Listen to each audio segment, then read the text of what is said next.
Alright, this is the final of 10 quick tips videos for Sonic Academy. Today we're going to look at file management and project management in Ableton to help make your projects screamingly fast, something which I think is very important. And I've now developed a process whereby by the time I've finished a track, I can work on it on literally any computer. I can open it up on any computer. It'll play back properly. Everything will open properly.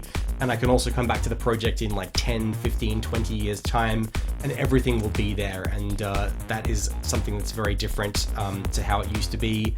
You used to have these especially, working with some DAWs like Logic, you can have like gigs and gigs of project and you open it up like 5 years after you made it and like 100 things don't work. So this is a process to not only have some smaller file sizes, but make everything really efficient and play back really nicely along the way. So let's dive in.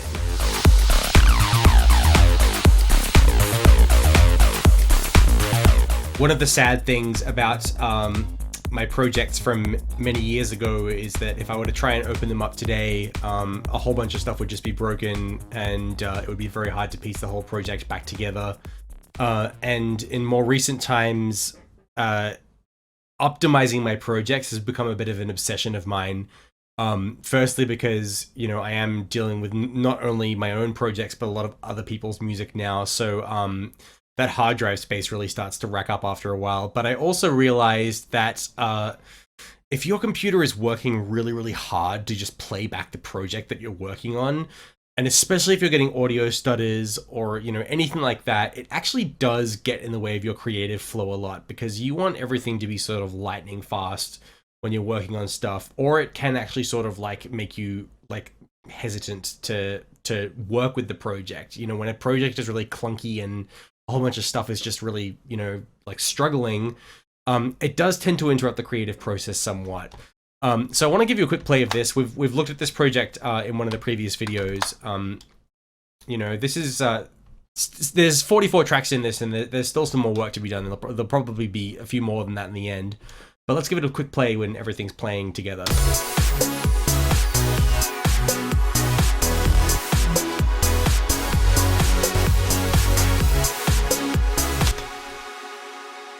So we're looking at about 15-16% CPU usage up here on the, which is pretty good.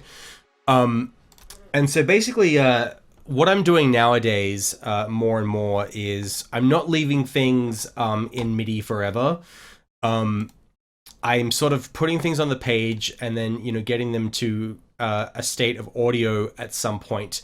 And I think people have this fear that if they flatten things to audio, they're going to want to change something later and then it's too hard to change things. So, I've solved that by using Splice. And Splice in its free tier allows you to save every project with unlimited backups. So you can literally step back in time at any point and go back to whatever previous version you had. So, say I had one of these sounds and I absolutely had to change it, I could, but that almost never happens. And so I want to show you a couple of ways that you can not only just flatten things to audio, but you can also optimize the project so it doesn't take up very much space. So I've already started this process with these chord stacks here. These are all flattened to audio. Here in the basses and stuff section, I've done the sub bass already. So let's look at this serum bass here. Now this is just an extra layer of sub bass that's an octave higher, so it's not really much of a sub bass, but it's filling in a certain frequency range. I don't need this particular sound to be in MIDI and to be in Serum and all that kind of thing. Being the calculations, the computations that are being made to generate this sound, every note, are not really needed because I'm not going to do much else to this sound. I'm signing off on this sound a little bit. So what I'll usually do nowadays, I've got 3 different MIDI clips in this project. And so what I'll usually do, and this has been a really big help, I'll select one of these clips, I'll solo it. I'm pretty sure I don't have anything on the master here, so I'll render this out.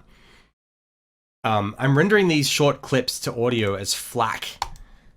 Now FLAC is sort of, it's like an MP3 that doesn't lose quality. So it's a lossless audio codec, and the file size is probably about 20% of what a WAV file is. So I'm going to export this one clip as FLAC, to my desktop, and I put stuff on my desktop so that I know that so that like when I'm done with it, I can delete it, and so I don't leave files sitting on my hard drive forever. So I'm just putting this on the desktop, exporting it.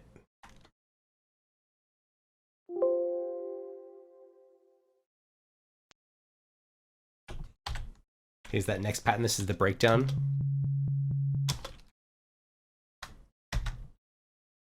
So, and actually technically I should be, labeling these.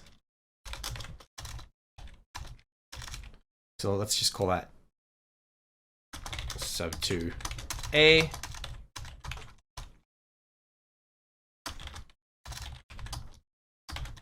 Sub 2B.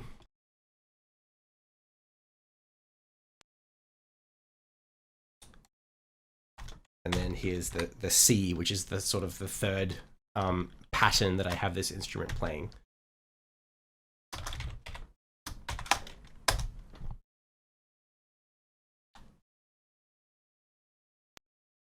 So I've rendered these files as FLAC, and the joy of these is that they're all going to be incredibly tiny. So I'm just going to like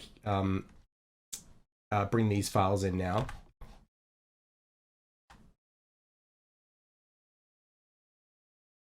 And so I've got A.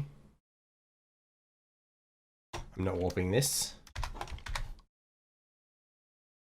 B and C. Oops, there we go.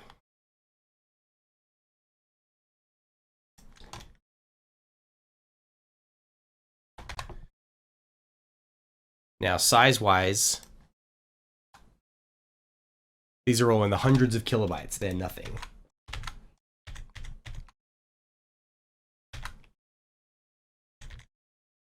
And so I've essentially flattened that to audio.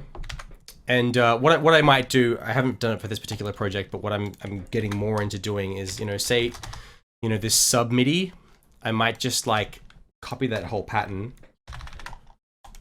and I'll put it up here on an empty MIDI channel, and I'll call it sub MIDI, and I'll put that in a group called MIDIs. So if I ever want to make an extra layer of all that, if I wanted to make an extra layer of stack, in this case I'd probably just key it in, but I've got all the MIDIs there. If people need the MIDIs for the remix pack, if they're getting it remixed by somebody else, you're keeping the MIDIs in the project. So at any stage you can create a new layer by grabbing that MIDI and putting it into and feeding it into something else. But for now, what we have is a very, very, very lightweight channel that is doing what it needs to do with minimal fuss. It's taking up like a megabyte on your hard drive, and it's using practically no CPU. So this is sort of a lot of housekeeping. Moving forward, if you can actually start to build this into your process and make it something that you do at the start at the point of creating the sound, you naturally build a project that is going to play back nicely. So let me give you an example here.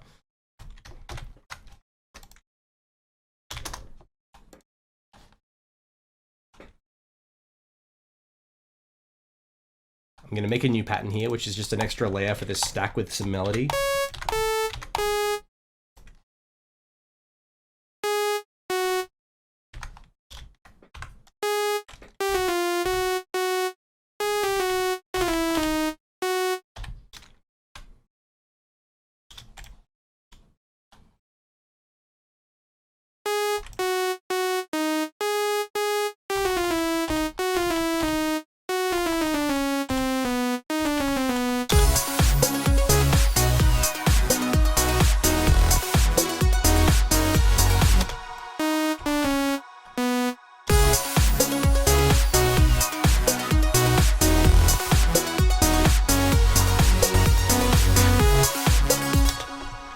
Nice, pick a sound for it.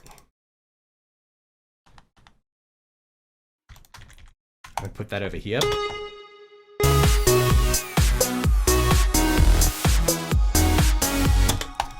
So before I do that flattening process, that converting it to audio, the main thing is I'm just gonna take off anything which I'm gonna regret later if I hadn't taken it off. So in this case, it might be these spatial effects.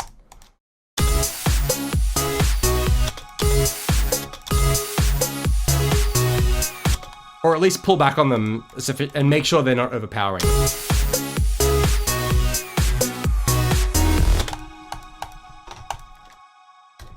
So with a sound like this, it's a little bit more complex. But once again, I've kind of hit a point where I've signed off on it. If I want to do anything else to the sound from here, I'll do some more processing to it. But the basic sound is, I'm signing off on it now. I'm saying, okay, you know, I can save the project. I can go back to a previous iteration if I need to dig this sound up again. But for the moment, let's just render it out to FLAC. Extra chord layer, we'll call it.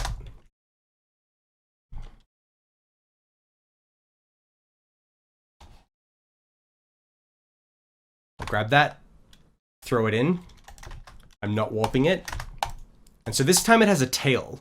So what I want to do here is take that first 4 bars and put it at the start, because that's the introduction of the sound. Whereas this has a little bit of like washover from the previous note, whereas this doesn't. So that's where I would just take this second half, and this will loop nicely. And then you've got that little tail there. And so that sort of ensures that nothing's going to sound like too snipped. And so I do the same, maybe if I wanted to put it over here, I'd do the same thing. That's like part 1. This is the one that will loop nicely. And then I would get that tail. So then I can just get rid of this. And so instead of having this synth that is performing, you know, thousands of complex calculations or whatever it needs to do to create this complex sound, it's just a simple little clip. So the last thing, which is very important, is collect all and save. And make sure that everything is saved in the project. All of these files are in fact in your Ableton project. They're in the project folder. And then I can delete all of these. And that is the process. And I'm slowly doing this to everything in the song as each element is nearing completion. And what I have at the end of the project is something that will play back incredibly nicely.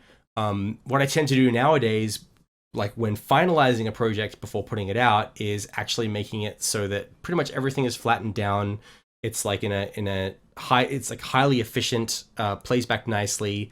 And any fancy processing, any like special plugins, any third-party plugins that I'm using, I try and have them flattened down so that all that's left in the project is Ableton plugins. And that way I know I can just archive this project. I can open it up in like 20 years if I want to do a 20-year anniversary remix of this project. And I can open it up and it'll play exactly as it always did. The final benefit of doing things like this is that you can play back the project across many different platforms. It'll go back and forth between Mac and PC very easily. And you can also play it on a not very fast computer. You know, I could do this here in my studio, which has, you know, sort of more processing beef. But I could take this project on the road now and I could keep working on it on my laptop and everything's just going to work. So that's why I think it's really great. That is the last of these 10 quick tips videos. I hope you found them interesting and informative. I love sharing my process with you all, and it helps me sort of meditate on all of the different approaches that I take, because usually sometimes I don't think about them, you know, I don't put them into words or I don't put them into concepts. So until next time, happy producing, be well, and thanks for tuning in.